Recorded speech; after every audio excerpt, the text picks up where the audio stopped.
បាទជម្រាបសួរប្រិយមិត្តទាំងអស់គ្នាបាទថ្ងៃនេះជាថ្ងៃពុធអឺអឺថ្ងៃទី22ខែតុលាបាទថ្ងៃនេះមានព័ត៌មានខ្លីៗដើម្បីជួយបងប្អូនបាទបងប្អូននឹងស្រាប់ហើយប្រូក្រាមនេះសម្រាប់អ្នកអត់មានពេលរកខ្ញុំក៏បាន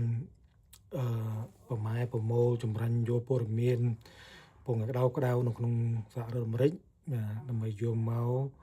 អឺចម្រាញ់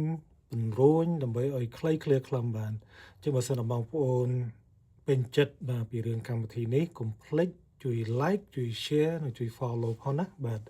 ហើយទៅដាក់ comment ផងបាទដើម្បីលើកទឹកចិត្តបាទអូខេអញ្ចឹងព័ត៌មានទី1បាទដោយសាររឿងរដ្ឋាភិបាល shut down ហ្នឹង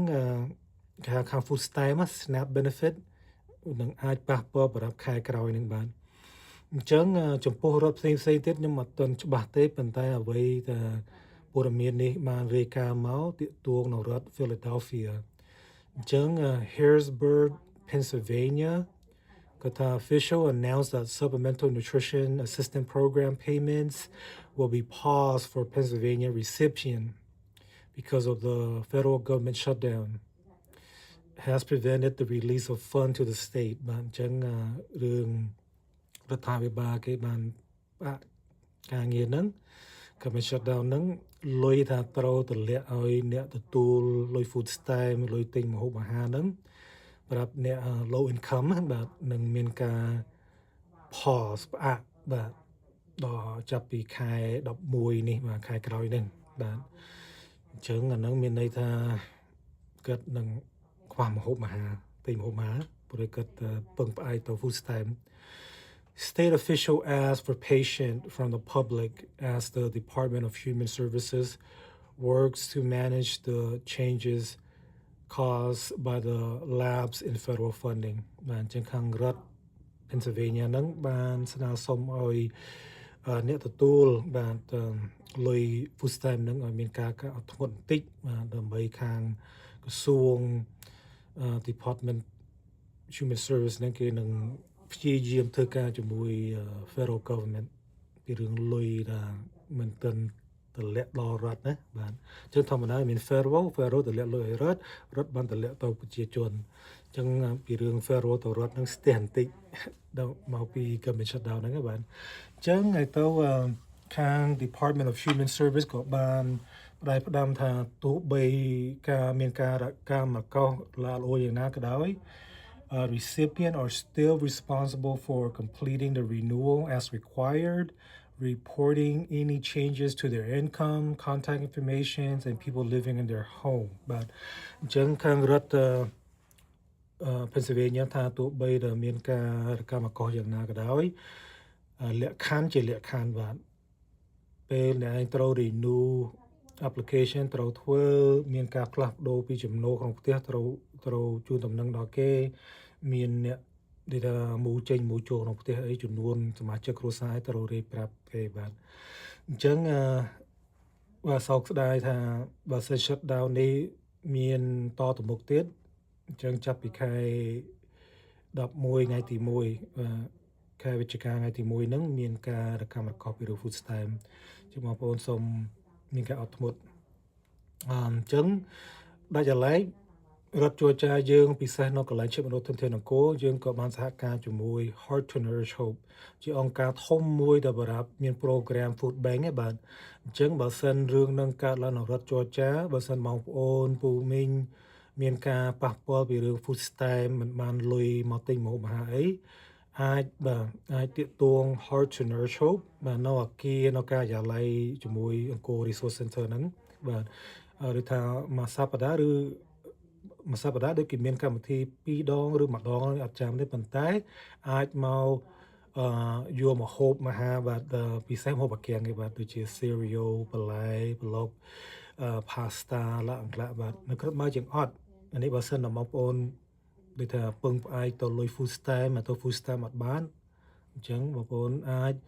មកកន្លែងទីតាំងរបស់យើងខ្ញុំអាចមកចូលរួមក្នុងកម្មវិធី food bank អាចទទួលម្ហូបអាហារផ្ដោះអាសន្នបានបាទ អូខេសូមអរគុណ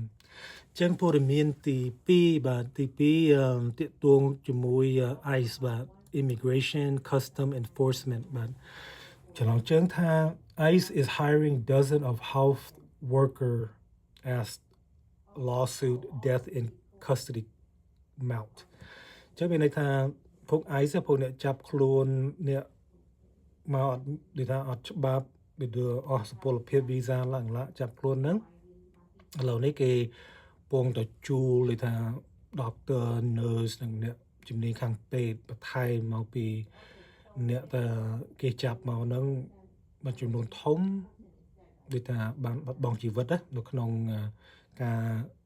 អាណាព្យាបាលរបស់ ICE ហ្នឹងបាទ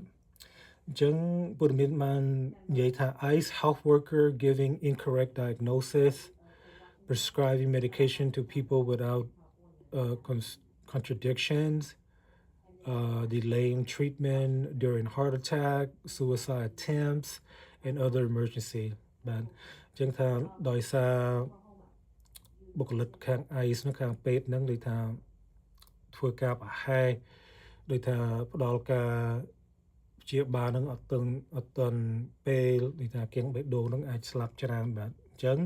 The report examined the death of 52 people in ICE custody from 2017 to 2021 covering Trump's first term and the first year of Biden presidency អញ្ចឹង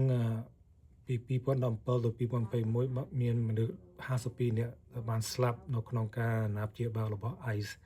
គេថាមកពី the lack of medical staffing is a consistent theme ដោយសារអត់មានមនុស្សគ្រប់មើលខុសត្រូវឬថាសុខភាពរបស់អ្នកចាប់ខ្លួនហ្នឹងណាបាទ Human rights group also concerned that death may be undocumented. There is no standardized way in which ICE report on death បាទអញ្ចឹងការពារសិទ្ធិមនុស្សហ្នឹងគាត់ថាបែបការងាប់ហ្នឹងអាចច្រើនជាងហ្នឹងបាទ the administration aimed to hold up to 100,000 people per day